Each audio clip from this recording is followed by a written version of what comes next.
Hello everyone and welcome to today's video. Today we have a new poll from Emerson College Polling, which goes over the 2025 national profile for August, as well as our early glimpse at the 2028 presidential election and some new news that Democratic Governor of California, Gavin Newsom, has been skyrocketing in this 2028 Democratic primary. So let's break it all down.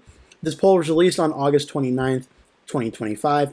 From Emerson, and a new Emerson College Polling national survey finds that President Donald Trump currently has a 45% job approval rating compared to a 47% disapproval rating, overall a net negative of 2. Since last month, the president's approval rating has slipped by about 1 point, while his disapproval held at 47. And the chart here shows the trends. Back in January, Trump was up 49 to 41, February 48-42 approved, March 48-43 approved, March 3rd, March 10th goes down to 47-45. In April, it was even at 45-45. June, Trump's approval goes to disapproval 46-45. July, Trump's approval goes up 1 to 46, but disapproval also goes up to 47. Whereas in August, the disapproval remains at 47 and his approval goes down to 45. So the trend for Trump's approval rating has been that's been going down, being negative for a little bit now by about a point or so, and it really just continues to go down that way, down another percentage point. As for 2028, California Governor Gavin Newsom now leads in the 2028 Democratic presidential primary with 25% of support. That is a 13-point increase from the Emerson poll back in June. That is a very big jump in just about 2 months or so, this far out from 2028. 16% support former Secretary of Transportation Pete Buttigieg, while 11% support the former Vice President Kamala Harris, 2024 Democratic nominee as well. 5% support Pennsylvania Governor Josh Shapiro, 4% support Illinois Governor J.B. Pritzker, and New York Congresswoman AOC, all at 4%. Governor Gavin Newsom's support surged across key demographic groups, highlighted by a 12-point increase among voters under 30 from 6 to 18%, and in 18-point increase among voters over 70, 13 to 31, and a 14-point increase among both black, 9 to 23%, and white, 10 to 24% among voters. Spencer Kimball, the executive director of Emerson Polling, noted. So that's what the numbers look like, and you can see here in the past few polls the change of this. Newsom back in June was at 12%, now he's at 25%. Buttigieg remains constant at 16%, Kamala Harris falls down 2% from 13% to 11%, and undecided still at 23% now is down to 16%. So Pete Buttigieg did not lose any support. Kamala Harris did lose 2%, but Newsom, going up by about 13 points or so, he didn't just take votes away from Kamala Harris, he also cut in significantly into the undecided margin and at least 1 or 2 points in the margins of other candidates as well.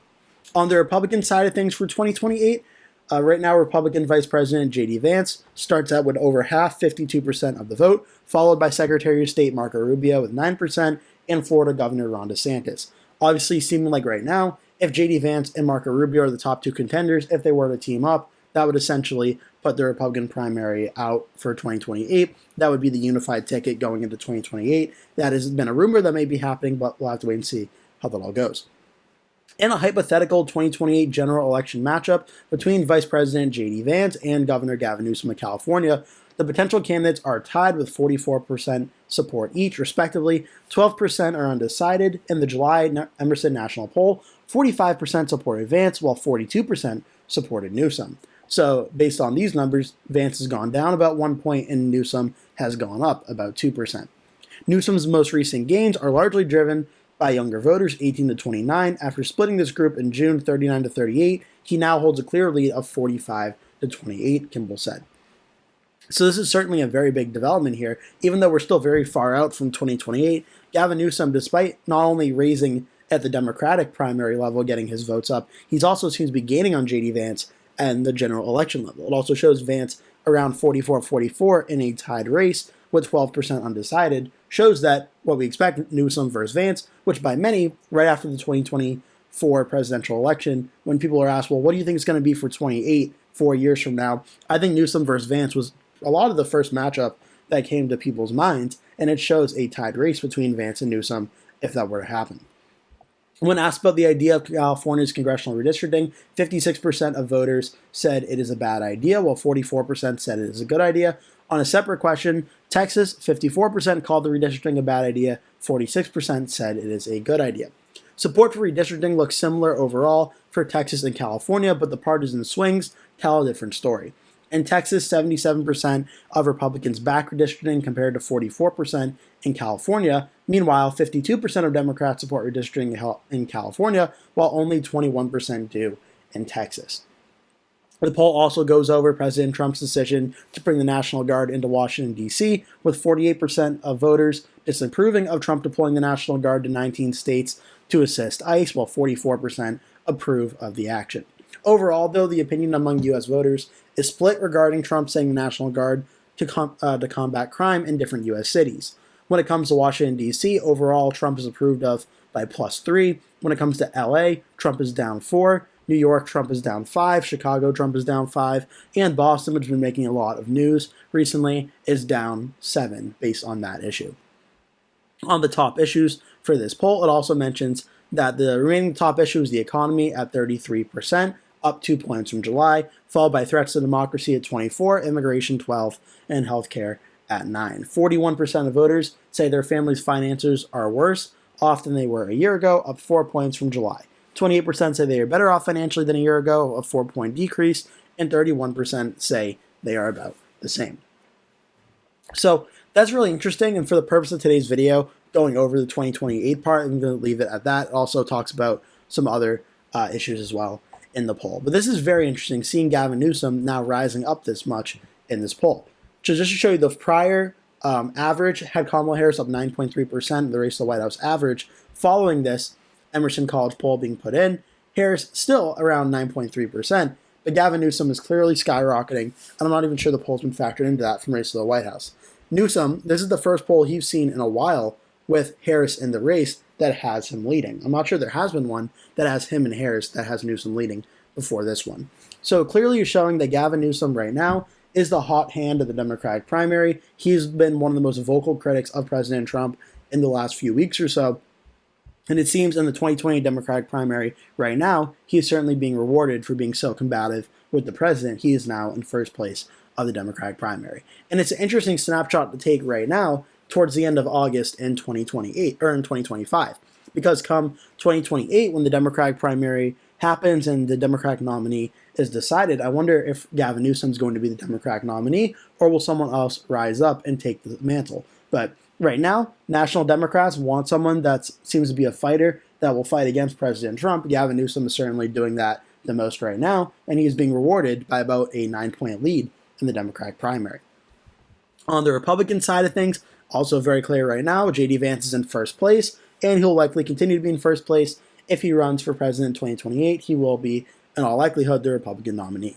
And again, as I mentioned earlier in the video, I think the idea of Marco Rubio being the vice president to J.D. Vance is something that very well could be on the table, and it's something that I bet behind closed doors is probably being explored and talked about between Vance and Rubio and their respective teams for potentially 2028. Now, obviously, we're still a very far ways away from the 2028 election. Only a handful of polls have been done, but for Vance versus Newsom, 44.4% to 43.5% in the poll. That rounds up to 44 and rounds down to 44, essentially a tied race in this election. Just to give you an idea of what it looked like in 2024, the presidential race, Donald Trump won 312 electoral votes, 226. Trump got 49.8% of the popular vote. Kamala Harris got 48.3%, so overall about a 1.5% win for President Trump at the popular vote, national vote level, so 1.5%. Based on this Emerson poll that we're looking between Vance and Newsom, 44.4 to 43.5 is roughly a lead of 0.9% for J.D. Vance against Gavin Newsom. So just to give you a little bit of exercise here, going from 0.9 to 1.5 is about a 0.6% shift towards the Democrats. If just based off the 2024 results, we can actually do a 0.6% shift just to see if anything changes. I'm not sure any state was close enough for that shift to be the case, but we'll see here if anything did shift in those numbers. Yeah, really not so much. A little bit more of a Democratic shift towards them, other than maybe seeing a little bit more blue in the bluer areas, but that's not really enough of a seismic shift The Rust Belt states, Wisconsin, Michigan, Pennsylvania, all remain in the Republican category. We do see the margins, though. Wisconsin gets even more close. Michigan falls under 1 point, and Arizona falls under 5 points. Other than that, everything pretty much remains the same based on this map. But this is a very early, interesting look at 2028 and this new poll and how things are going. But the idea of Vance versus Newsom happening in 2028, based on this poll, seems to be a lot more of a likely scenario than it was just a few months ago. I hope you enjoyed this video. Make sure to like and subscribe if you did. Leave a comment below, tell me your thoughts on this video. Do you think Gavin Newsom will be the Democratic nominee in 2028? I also have a new hypothetical scenario video for 2028 about J.D. Vance versus Gavin Newsom that just came out a few days ago. Make sure to go check that out. Thank you so much for watching. Again, please hit like and subscribe, and I hope to see you in a future video.